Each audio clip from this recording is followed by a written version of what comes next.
Dr. Nutra had not noticed that the rates of viral infections for the haploidentical patients that receive post-transplant cyclophosphamide, since they've been doing more, has been going up and up and up and up. And she mentioned to me yesterday that they're seeing almost 100% reactivation of viruses. So she wanted me to kind of address how we manage viral infections.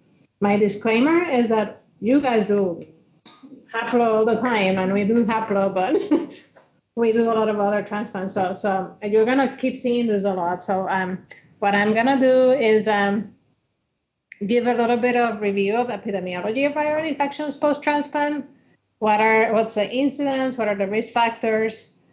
Review the management of infections in terms of prevention and empirical treatment of what's available worldwide for these diseases.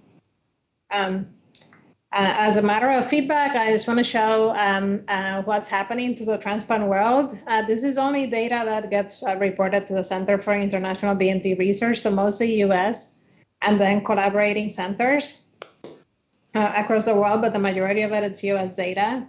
I think if you would look at the entire world's worth of data, this haplo number would be even higher. But in the US right now, what it looks like is that since we've been doing haplos, which is right around here, haplos has really slowly been taking over and has surpassed, for example, the number of matched siblings almost for a couple of years. And it has also surpassed cord blood by a lot.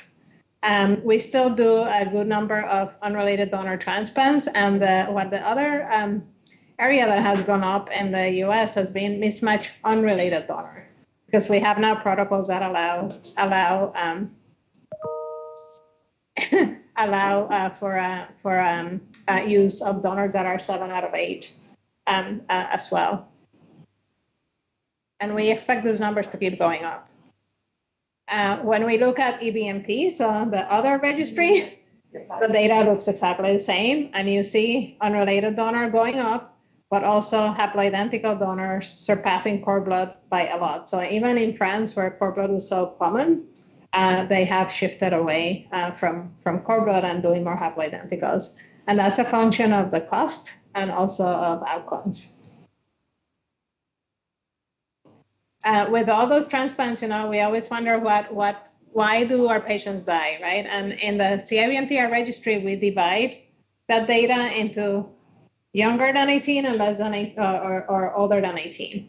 And what you can see is the first 100 days post-transplant. So if you can put the column kind of in the middle here, the left side, you will see that the vast majority of patients that die during the first 100 days die for causes other than their disease. So not their cancer or their blood disorder, but they die from infection, graft versus host disease, infection with graft versus host disease. In this registry, I think that data is a little tampered with, because when you have infection and GVHD, you die from infection in this registry, which, we all know that is not exactly how it works.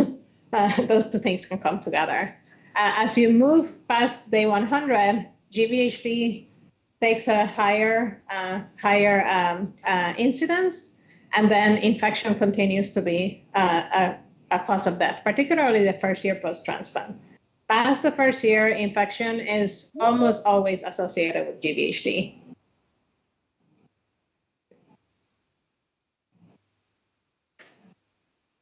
So infections are one of the most common causes of early transplant mortality.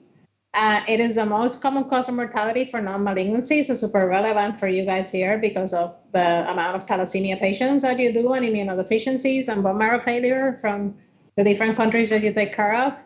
And risk factors are many, but the big ones to discuss are, of course, patients are immunosuppressed. They have indwelling catheters. They have mucosal disruption, which puts you at risk for every infection you can think of, and graft versus host disease. And those infections can be of any kind, right? But we're going to focus today on the viral type of infections. And I have a couple caveats for you to remember about these infections when it comes to viral. The first thing is that they like to come in sets. So if you see one, look for the others because they're coming. Now, the minute your T cells are busy doing something else, whatever you've been exposed to as a DNA virus can wake up. And you almost never see these on their own. They usually come in company, and that is particularly true for pediatric patients. Don't know why the difference, but it is very clear to me that we get in trouble with that more frequently than adults do. Preemptive therapy is the most successful treatment, so not letting this get out of control. And there's two definitions. You have infection, which is you can see the virus in the bloodstream or in the person, and disease, which is from that signal of the blood, you actually get systemic signs or symptoms of disease. So what you want with preemptive therapy is to not let the infection turn into disease. So that's really the ultimate goal. The infections are a hazard until the immune system kicks in. And we have different ways to do that. One of them, you can reduce immunosuppression or withdraw immunosuppression if you can, if you don't have a patient with really bad GVHD or rejecting. And then immune cell repertoire, wait for that to mature. In general, for T-repleted grafts, so that have not got foci or ATG or any of that, that takes about 3 to 6 months. And the entire immune cell repertoire takes up to a year, but in the haplo setting and in any type of ex vivo T-depleted graft, you are going to see a delay of that for about 3 months. And they do not have an immune system at 3 months. At 3 months, you're still at very high risk to get in trouble. So that's really one way of remembering it. And I know some people have said that sometimes in the process of curing a disease, we give people combined immunodeficiency. And we just need to know that we're dealing with a combined immunodeficient patient for a year until their donor cells kick in. This is a graph summarizing how they like to come in sets. You would see that the incidence of having more than one, it's usually about a third of the patients can have more than one viral infection at a time. There was a really good review article on how to treat viral reactivation that came out about a year ago, almost 2 now. And it really focused on how to prevent that viral reactivation, right? If you have the virus because you've been exposed, and in a lot of tropical countries, almost always by the age of kindergarten, you have been exposed to all these viruses and you've had them. So that's a little different. Like in the US, we've run into a lot of CMV negative people. In the pediatric arena here, you're going to run into nobody because of how endemic it is. And that's the same where I am from in Puerto Rico. They just like warm weather. I don't know what to tell you. The viruses do. So how do you prevent viral infection, viral reactivation? One, if you can choose donor selection, right? The more match you are, the less you're going to have to do. So it's really not the donor and more what you have to do to get the donor in and break the HLA barrier. But there's also been some correlation between mismatches and kind of the inability of the immune system to fight viral diseases just on its own. Prophylactic antivirals, there are some out there, not as many as I would like. You can do surveillance and preemptive therapy. So we're going to go over all of these for the different viruses. Your selection of stem cell source. Marrow and PBSC are equally good for this. So there's no advantage of one versus the other. But once you start getting into cord blood, those are less good for this because they're very naive. Also, how you manipulate the graft falls under stem cell source. If you're removing all the T cells, you're obviously going to be at higher risk. And that remotion of T cells includes ex vivo medications. And then optimizing the post-transplant immunosuppression. The longer you are on everything for GVHD, the longer you're going to take to have immune reconstitution so that you can get more infections. So CMV, it's like the number one. This is one of that we discussed yesterday with Nutra at Smithijev. And you have infection. So infection is when you can see active viral replication. So that's DNA detection by PCR. That's what you do every week.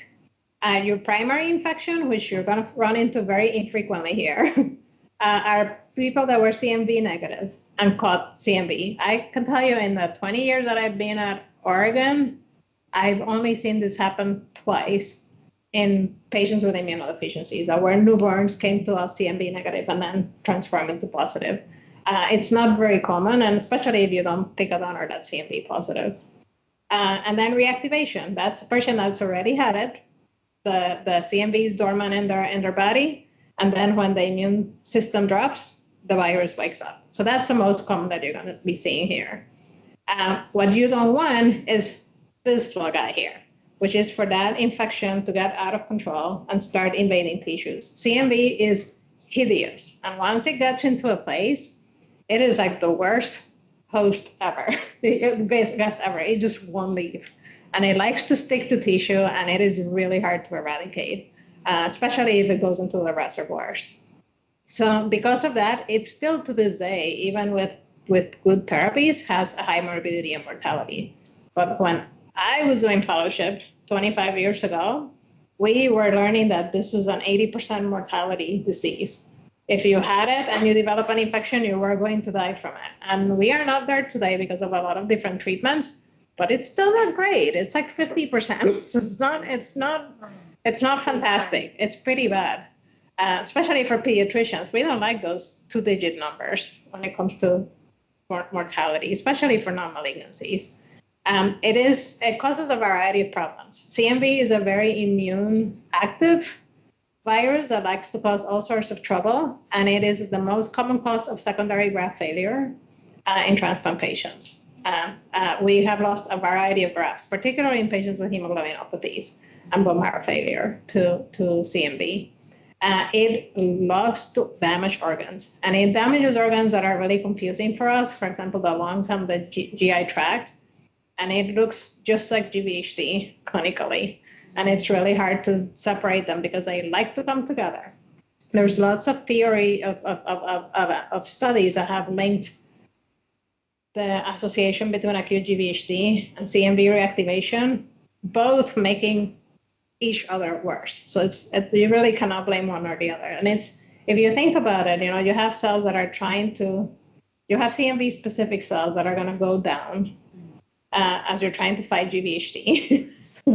And then you fix the GVHD, and then you make them go down even further. So you're just chasing your tail. Once this dance starts, you're chasing your tail for a really long time. Particularly bad in patients that already came to you with bad immune systems. So the immunodeficiency patients don't do this dance very well. It can go to the retina, and it can go to the CNS system, and that is something that should be really high up on your radar when you're examining patients that have CMV, because it is really easy to miss. This is from a study that was done at CIBMTR looking at the correlation between post-transplant PSI and haploidentical transplants to CMV. And what we learned looking at the data from the entire registry is that independently, having a haplo with post-transplant cyclophosphamide, a sibling with post-transplant cyclophosphamide, anything with post-transplant PSI put you at risk for CMV viremia, with less of an exposure for people that did not get it on calcineurin inhibitors. And it really worked with any combination of donor recipient that was, one of them was seropositive. We try to prevent CMV. The first thing we do is that we need to know what the status of our patients is, right? So you want to make sure that you know what the CMV status of your donor and your recipient are. In the perfect world, if your recipient is CMV negative, you are going to want to find a CMV negative donor. You, of course, have to balance this with timing, right? If it's a leukemia patient, I'm not going to spend the eternity looking for a CMV negative donor if I have to go right away. And in the setting where you are here, where you have so many CMV positive patients, it doesn't really matter. You want to use CMV safe blood products. In our institution, that's leukoreduction, which is kind of done standard for all the blood products. There used to be a lot of theory about more things you could do to the blood product supply, but really that's the one that has been the most significant. And then you have risk-based monitoring using CMV DNA PCR. This is a little cut from that standard of our institution. So this is a little table that we have that explains what we do. In general, we check weekly. Cords, we don't trust cords. We check them twice weekly because we know the reactivation is much higher. And the thing that's interesting about cord that I've noticed is that if you have a marrow or PBSC donor and you're weak positive this Monday, you may be weak positive again the following week. A cord goes from weak positive to 3,000 in a week because there's nothing to fight. Yeah, there's nothing to fight the virus versus the T cells of a mature host, of a mature guest. And so post-transplant cyclophosphamide, if the patient has positivity, we check twice weekly as well. And it's the same concept of, you have essentially T cell depletion. For autologous, if they're CMV negative, you don't need to monitor.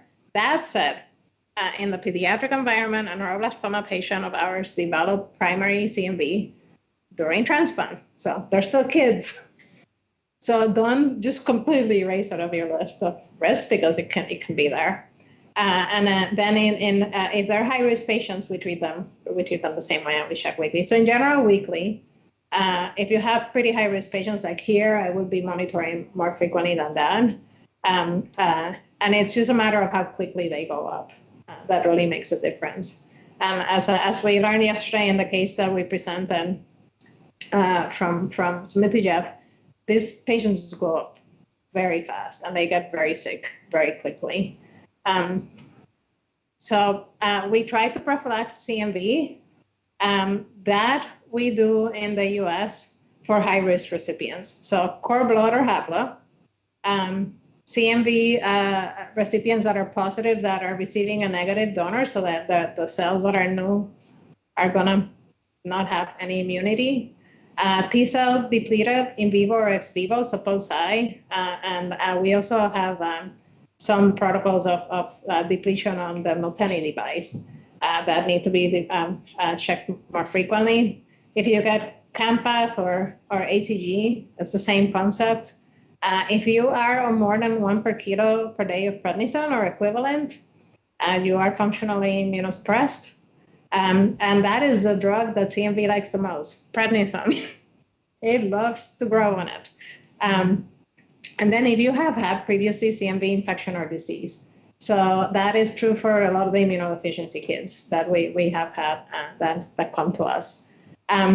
If you had a recipient that was negative and a donor was positive, and they reactivated, we also consider that patient at high risk. And for that, we have now an available drug in the US called letermovir.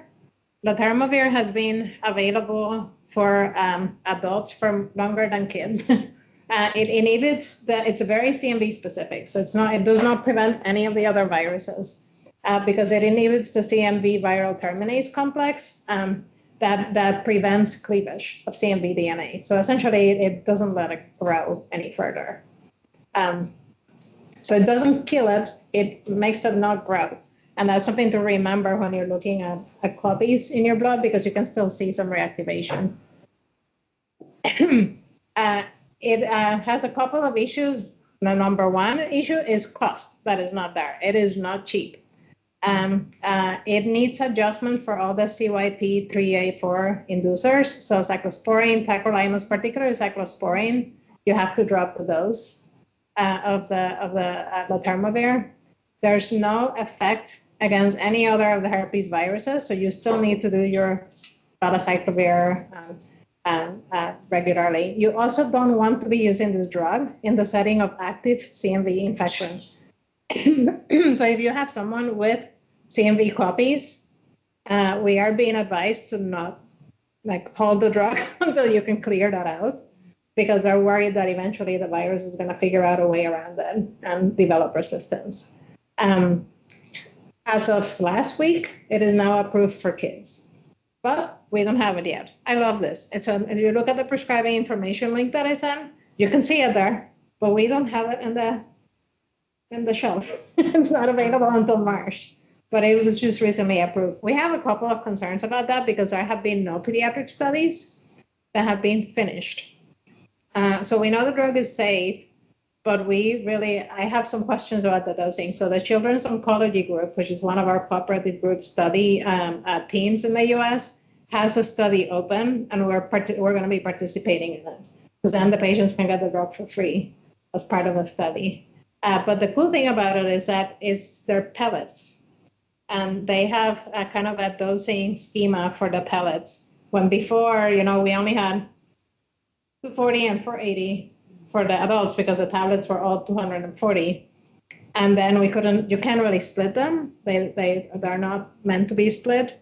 And there's no kid that I know that age that's going to swallow. I mean, they're reputable. They look like a multivitamin. And so they're not small. So the packets are really a big game changer.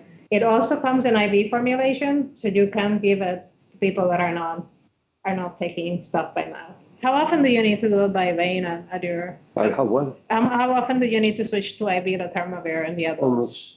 Yeah, your people take pills, so true. Yeah.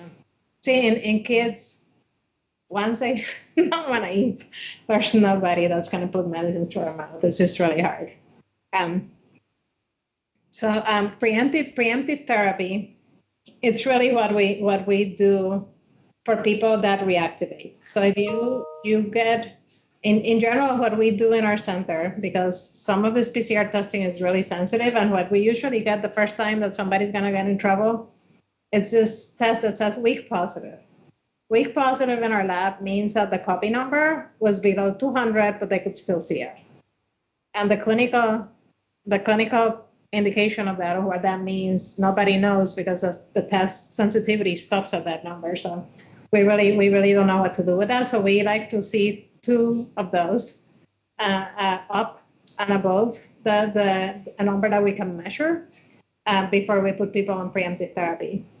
And the reason for that is that the treatments are very toxic, right? So you don't want to commit someone to a drug that can drop your blood counts or fry your kidneys if they don't need it. So we really wait until we see a real signal. So if we have people that were not on the thermoplastic prophylaxis, so those are not the high-risk patients, that number for us is 500, or if they're getting in trouble. If they are high risk, it doesn't matter the number. If they're on the thermoplastic prophylaxis, we use 300 or 500, and this was a long discussion between the IV doctors and the people around the lab and the kitchen sink. We just had to get to a number that we all agreed on. I'll tell you, I don't know anybody that gets in trouble with hundreds of copies of CMV. You really need when we start worrying about infection, it's once you pass 1,000 numbers. In some centers in the U.S., that is the cutoff. So actually, Per Lundgren last year at UVMT said because it's the blocking the CMV viral terminal, you can get up to a CMV level of 2,000 and on the Tumavir, but the virus by not cleaving the DNA, the CMV won't go further.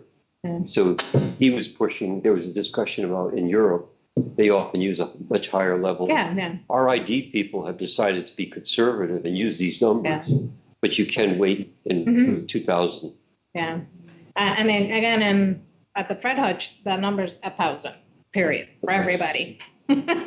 So that was a big discussion there, tomato. Again, in the big scheme of things, so you want to start treatment when people are not already deceased in terms of their activity. I would say if cost is an issue, or if you're worried about the organ systems of people, then you use your common sense, right? You want to make sure that you don't start a drug when people cannot handle them. After day 100, we have a different approach, and then you see the 1,000 number in there. So that the 1,000 is usually what we recognize as the majority of patients. The Thermavir, you can still see reactivation. You can still have a PCR signal. What the Thermavir prevents is the development of the disease and the virus to keep replicating. So it's almost like, you have bacteria in your urine, but you don't have a urinary tract infection yet in terms of symptomatology. So that's really the endpoint of the Thermavir clinical trial was not CMV viremia, it was CMV disease. That's what what it prevents. It just prevents it from getting really bad. And I mention this because I have seen multiple people freak out and started jumping the gun on foscarnet and all sorts of stuff. I was like, wait, get a couple measures. If you see a rise, then you need to do it. So because we have had a variety of people, and I think our ID doctor submitted an abstract on that, of people that have activated CMV viremia but had not developed the disease on the thermovir, which is really what you want. And talking about that, it is bad. I don't like it. CMV pneumonitis is deadly to this day. Once it gets on there, the amount of damage that occurs to the lung of our patients is significant. And I think it also, like a lot of the mortality that comes from CMV pneumonitis is that the lungs of our patients were already not healthy to begin with, right? They're already leaky. So the virus just has a feast there. Enteritis is a nightmare. And it is a nightmare because it causes some very interesting GI bleeding problems. It really denudes the mucosa. CMV also likes to, this is one of the harbor sites. It likes to anchor in the gut. And it becomes one of the places where it's a reservoir that you think you treated your CMV, and then they reactivate again through their gut by activation in that area. The diagnostics once you have disease are really not PCR. If you do a PCR on a BAL or if you do a PCR on a GI tract, there's always blood that comes with. So you can have positivity of the PCR. Really, the classics remains stains and shell bile assay. Like of seeing the inclusions in the tissue, it's how you make the diagnosis. With CMV, just like I mentioned, almost never comes by itself. And you're either going to see it with other viruses if you test for them, or with GVHD, or with transplant-associated microangiopathy. TMA and CMV are very linked. And there has been a correlation in both directions for CMV causing it and TMA causing CMV. Retinitis is a pretty tricky thing. For some reason that I don't understand, kids love to get this. Eye exams on every patient with a rising CMV viremia. So we call the ophthalmologist the minute we're treating someone with ganciclovir or foscarnet, and we can almost always find something there. They tend to go away. Kids are also really bad. Like an adult will tell you right away they have floaters, or if they're having trouble in vision, to do that in a kid is really hard, and they won't tell you anything. So that you really need the eye doctors to come in and do exams. In our place, I love, like they come in and they take pictures and they put them in the chart so we can follow the patients over time. And they're also really good at instilling ganciclovir in their ocular area. If the patients are not clearing if they can still see the floaters because it's one of the reservoirs, they'll actually go there and treat. And they come and they do it in our unit. The patients don't have to go anywhere. Our people from KCI, the eye hospital at OHCU. CMV encephalitis is deadly. And when it's not deadly, it leaves people with sequelae, just like any other viral encephalitis. In the patient that reads the book, it presents as seizures. But what you can see, and again, it's really tricky in kids, is altered mental status. And the patient that Nutra presented yesterday had some lethargy, like they just don't look quite right. A lot of what we know about CMV encephalitis in the literature comes from the HIV patients more than the transplant patients, and the presentation of a HIV patient and our patients is very different for CMV.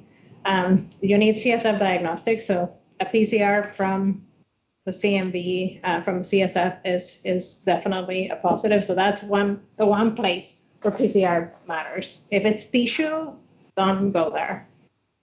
And then again, they may not have the classical manifestations. We had a patient. All she would do was she would be talking to you and she'd go like this. That's it. And we could see it on her imaging. right away. It was just like the most subtle. It wasn't a seizure. It was just like almost like a tick. My fault. So this needs treatment. You treat differently depending on where you are. In the US, even though CMV-IG is listed here, we are not believers, and we just do IVIG because the majority of the IVIG donors are CMV positive anyway. CMV-IG became quite a commodity in the US, and it's really hard to find.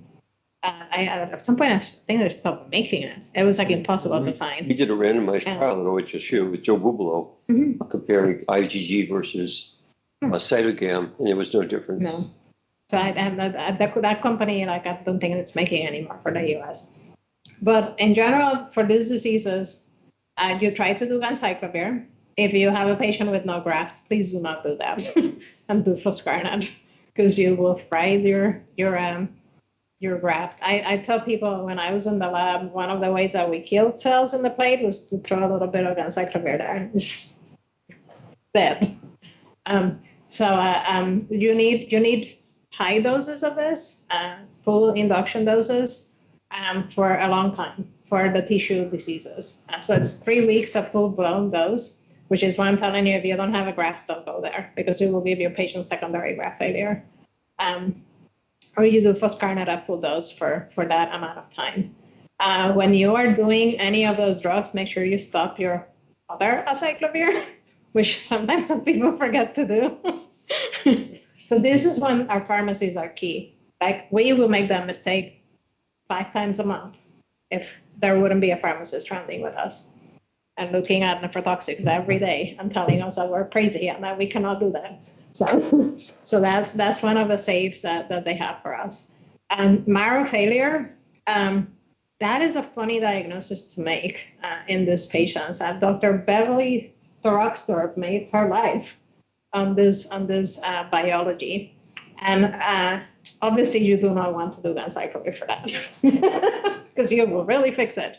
Foscarnet is a treatment, and you really want to see again shell vial or inclusions in the marrow, not just a positive PCR, and criteria for bone marrow failure. You also can give support with GCSF. Retinitis, I told you about the ganciclovir, and I told you about the intraocular. Not everybody with retinitis needs intraocular treatment, but in general, our ophthalmologists, if you have been on it for 2 weeks and you still have evidence of the infiltrates, they start treatment. If your patient is at the 2-week mark and their viremia is not going anywhere, unless they have severe combined immunodeficiency, you probably should be sending drug resistance. We are seeing a little bit of that in the US. We have a lab where we can send that and we get the test back like within a week. So it's not super fast, but at least we can do that. And I have some patients, particularly the immunodeficiency patients that have been on treatment for really long, that we have done double therapy with ganciclovir and foscarnet. And my God, is that difficult. We need like 5 lumens for those patients because they have to do the fluids and you have to do everything. And they usually need GCSF support. There are clinical trials and some very selected places in the US that are doing point of care viral specific cytotoxic T cells. Those can be made, with a Miltenyi device, and there are actually places looking at doing them either more simple. They are either made from the donor or there are third-party cells. So the National Children's Hospital in DC has a technique that they can do them out of cord blood. They can essentially take third-party cord. They go for the cord units that are really bad cell dose that the National Registry was probably going to throw away. And they can essentially expose them and make activated T cells. It takes a while, and they did a study for pediatrics, and the study had to stop. But I think the study was designed really poorly, and they had these ridiculous safety measures for graft failure. And there was one patient that developed graft failure, and the study stopped, and now we don't have access to their cells anymore, which is really sad. And after that study stopped, like I haven't seen any more activity. There was a company in the US that tried to do it. And again, the market for this is so small. Like everybody just goes under and quits. No, Yeah. we worked with the Elevere, Yeah. and it turned out the data, they did 2 studies, one for BK cystitis and one for CMV or other double-stranded DNA, and they couldn't show efficacy. URI stuff, Huh? the upper respiratory tract infection Oh, yeah. stuff. Yeah. Yeah, like talk about an overkill for cold. Cytotoxic T cells. No, but I just think the market's so small that the future of this is going to be academic centered development or some orphan drug company adopting them, like it happened for ABV. Yeah. So BK virus is another thing that we discussed yesterday here, and you guys have a lot of trouble with. Yeah. You have reactivations and you treat them into seronegative, or maybe you cure this already and it's quite early. You came back to prophylaxis. Yep. Mm-hmm. And then people that do that, you instead of stopping at day 100, you keep going to day 200. We have had, particularly in the post-PSY setting or the patients with GVHD, reactivations where they develop the cure. So you kind of use that same criteria, and now your patient's high risk, period. They develop the CMV, so they're high risk now. So the minute you clear, you want them back on the medication. I will tell you, depending on which insurance company we're working with, that is a nightmare. Because I've had the funniest conversations. Well, it didn't work. Your patient got CMV. I'm like, oh my God, do I really have to get into this conversation with you? Yeah, so this is one of the reasons we've developed the standards, because we send them to the company and say, here, read this, leave it alone. And that's how we got the approval. And our pharmacies are really good at writing the please, pretty please letters that we have to send for them. I will tell you, it has been a nightmare for me. The drug insert until last week said it was only approved for adults for treatment of CMV. So if I had a 90-kilo 15-year-old, I could not give them this drug, which makes no sense. But yeah, but I couldn't prescribe it. So. Our insurance company people are really good at reading the footprint of everything and not the big picture. Yes.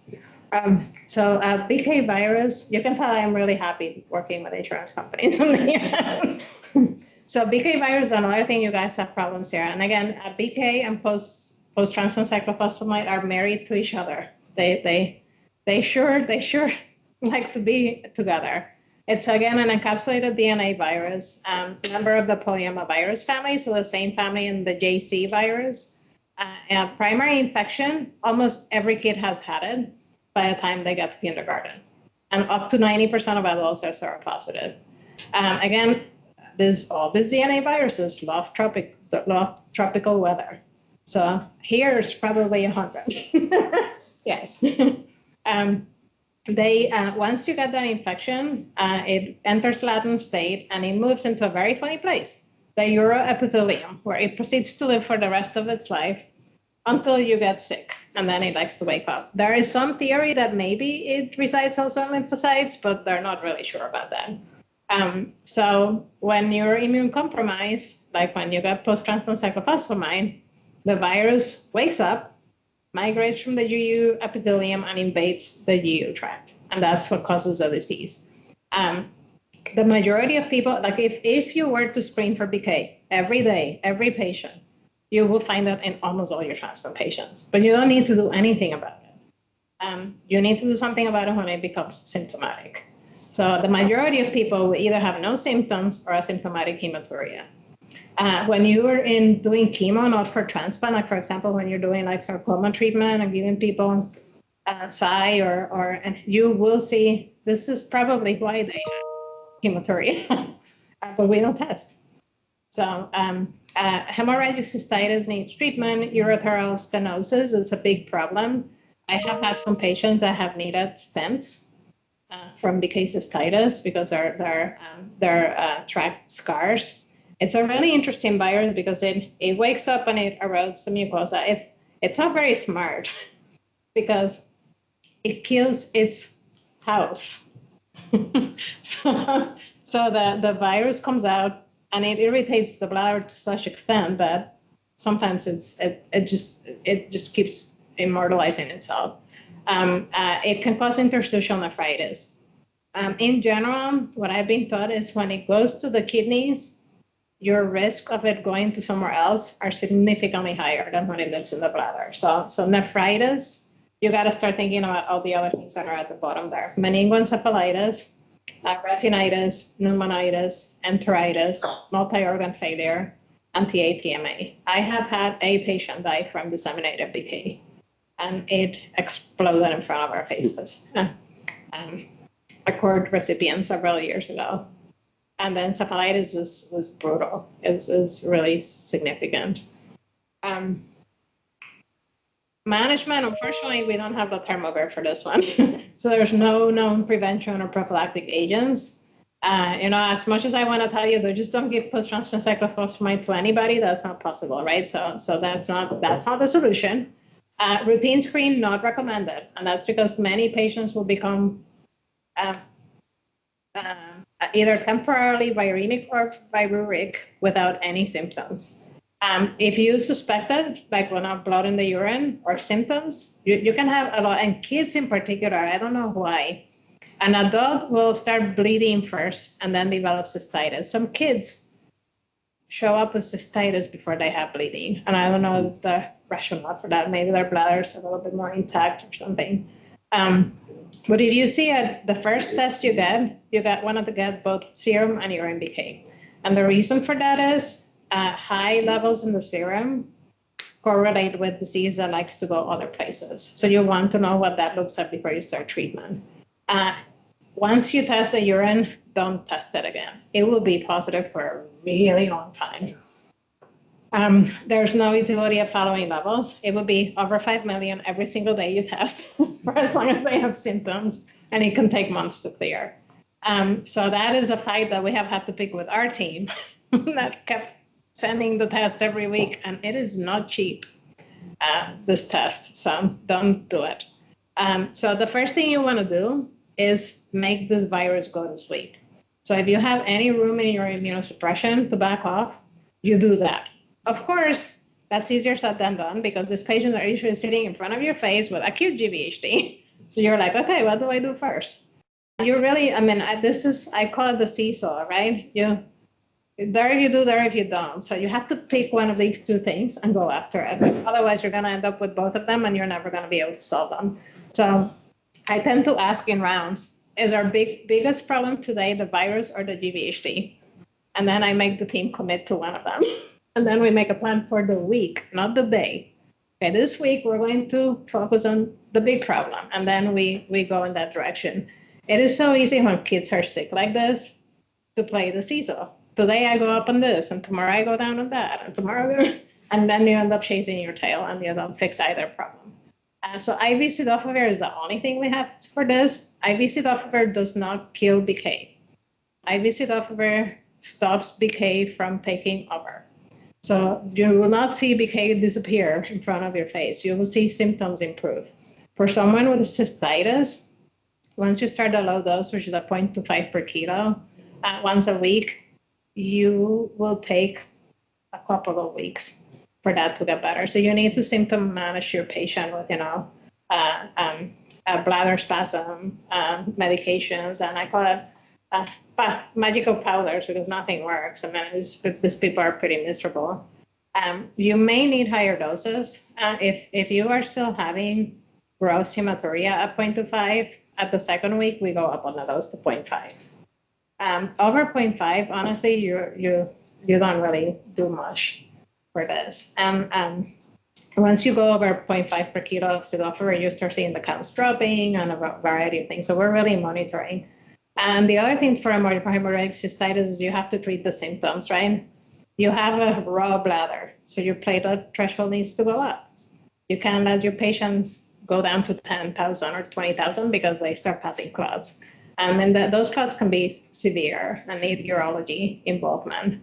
That's just something to think about. So you you try to remove the inciting agent, the immunosuppression, and give time with cidofovir, and then see what happens. There are schools of thought out there that think that you don't need cidofovir at all. I think that's mean. I mean, these patients are really uncomfortable, and I think they need treatment. Along the lines of cystitis, you also have adenovirus, a bigger problem in the pediatric population than the adults, for reasons that are not very clear to us. Another DNA virus, it can show up asymptomatic. The most common presentation in a kid is they test positive in their respiratory panel when we test and we send a test, and they don't really have any viremia or any big problems. When it goes into the bloodstream, it likes to cause problems somewhere else pretty quickly. So if you have adenovirus at the 1,000 numbers, you're seeing gastroenteritis, you could see cystitis, and then the ones that we really worry about, pneumonitis and multi-organ failure, which you tend to see mostly in patients that are deeply immunosuppressed with GVHD or with no immune reconstitution yet. Correlation with acute GVHD, this virus usually, and the URI version is not correlated with GVHD, but all the other ones are. So if you have someone with acute GVHD and a lot of immunosuppression and they get adeno, worry about it and think about treating it. There's no prevention for this one either. Diagnosis is done by PCR. And again, you try to reduce immunosuppression if you can. And then the doses of cidofovir to treat adenovirus are higher. So you have two choices. And we play with the people's kidneys and blood counts to choose which dose. You can either do a 5 per kilo once weekly with probenecid. I have seen counts get worse with that dose than I have seen them get worse with the 1 per kilo 3 times a week. I don't know why, because it doesn't make any sense, but if you have someone you're really worried about their graft, I would go to the other side. Those two both need probenecid, and they need for you to be looking at the kidney drugs that they're on really carefully, because this bumps creatinine like that. So I would be careful with it. And then the other important thing is for goodness, you're treating to prevent disease. Do not chase the copy number, or you will go crazy because it takes a while to clear. HHV6 virus, I call it the invisible virus, the one that we always forget. It's another double-stranded herpes virus. It targets CD4 T lymphocytes. Almost everybody has had infection by age 2. And the infection in a kid, it's they got slap cheek and high fevers. So when you make memory, everybody has had this. Patients that have had it, when it reactivates, you can either show up fever with or without a rash, encephalitis, or pneumonitis. Pneumonitis is less common, but it is really hard to treat. It is also associated with acute GVHD. If you were to test the serum of people and look for the PCR on people with acute GVHD, you could find it, and don't test, because without symptoms, you don't do anything for this. The bigger place of trouble for patients with HHV6 is the brain. If you see it on CSF, you are in trouble, and you need to treat that patient. We do not recommend blood testing because of this issue of everybody shedding some of it, because everybody's had it. Reducing immunosuppression is a treatment, and then there's a drug that right now it's only available on compassionate use called cidofovir for us, or IV cidofovir at those high doses that you treat the adeno with. It's what's there. And then, a lot of praying, because... Yeah, cyclovir also works at HHV6. Yeah. That's what, in the adult side, Mm-hmm. we wouldn't touch up. We talked about it. Cidofovir has got such an impact on the kidneys. We don't use cidofovir in adults, but it would be ganciclovir would be the treatment of choice for adults for CNS. Mm-hmm. So this disease is very bad for encephalopathy as well. These patients can do pretty poorly. And it leaves sequelae. That's probably what worries me the most about this. People that have HHV6 encephalitis, they just really never go back to normal. EBV, you're going to run into this here an awful lot too. Double-stranded DNA also targets CD4 lymphocytes. Most of the time it shows up asymptomatic, but it can cause fever, multi-organ failure, or PTLD. Multi-organ failure is something we tend to see on immunodeficiency patients the most. And it shows up with some of the most prominent hepatic failure I have ever seen. And it's really hard to treat when it gets that crazy. Depending on where you are, some people actually monitor for PCR testing regularly. In our program, for patients at high risk, we monitor this weekly, just like we do EBV and adenome, CMV and adenome. But really, the diagnosis of this is done, again, with viral inclusion and staining of tissue if you have tissue-mediated disease. Reduction in immunosuppression is by far the treatment. You don't do the, you can do rituximab. I would say in Europe, they're pretty liberal about this. We are with the immunodeficiency patients. What we usually see in the patients in the US, because our EBV, it's not endemic there, so we don't have a lot of patients with EBV positivity in the pediatric side. Adults have all had it.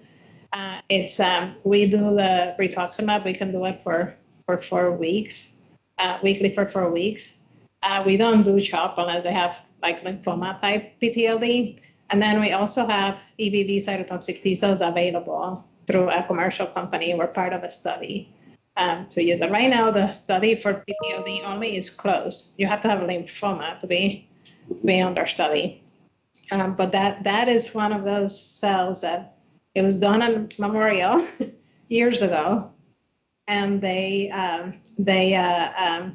kind of sat in a refrigerator till a company took them. And then they have a company in California right now that makes them commercially. So Sloan Kettering uses a lot of ATG. And CD34 depletions. Right, depletion. Do you guys use ATG that much?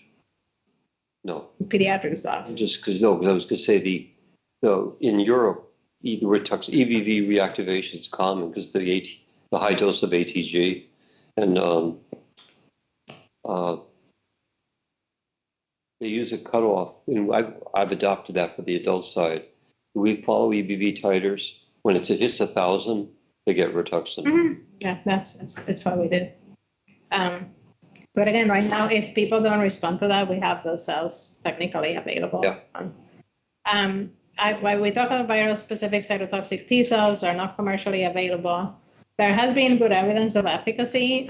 There's single virus, like the EBV cells that I talked about, and there's multi-virus, like a cocktail of EBV, adeno, and CMV. Those were the cells that were being made at National Children's that they discontinued the program. And then, there's ways, like you guys right now are doing, the best, most cost-effective way to do a haplo, it's post-transplant cyclophosphamide with a regular graft, right? But if you are in certain places, there are things that you can do to the graft to reduce the risk of those viruses by leaving the NK cells and the gamma delta cells in the graft and removing the alphas and betas. This is done with a Miltenyi device. There's lots of arguments to be had about what transplant's cheaper, because again, you have to, and I don't know anybody that's ever going to do this randomized study, because the company doesn't want it. But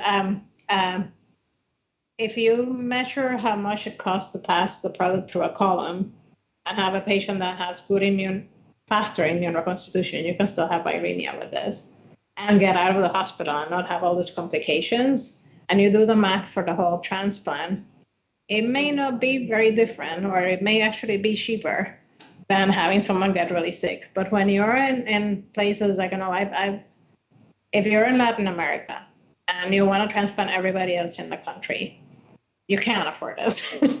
You have to do post-transplant size. And for example, in places like Cuba, where they do a lot of haplos, they can't even get these columns because they're embargoed. So you can, that's a great thought, but it doesn't work, right? So you have to do what you have to do. And Cuba makes their own rituximab, so it doesn't matter.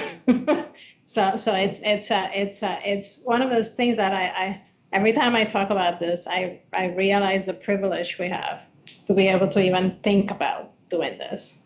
when in other places this is not cost effective to treat the majority of the population. So it's a great academic thought, and if you have an ability for cost recovery, it works. If you do not have an ability for cost recovery, this adds about $40,000 to your transplant in materials, at least in the U.S. So, and so that's my talk. So again, POSI is bad for viruses, but good for you. When you see the viruses, you will think of infections, GVHD, TA, TMA. Very high morbidity and mortality if you don't do anything about them. Letermovir, I think it's worth the cost of the drug. What we can do for CMV. I hate seeing people die from CMV today in 2024 in many places when this is available. And then antivirals do not cure infections. They just put a little Band-Aid until your immune system cures your infection. And again, CTLs put aid in management if you can make them locally. And they're not that hard. It's what I understand. Yeah. So that's it.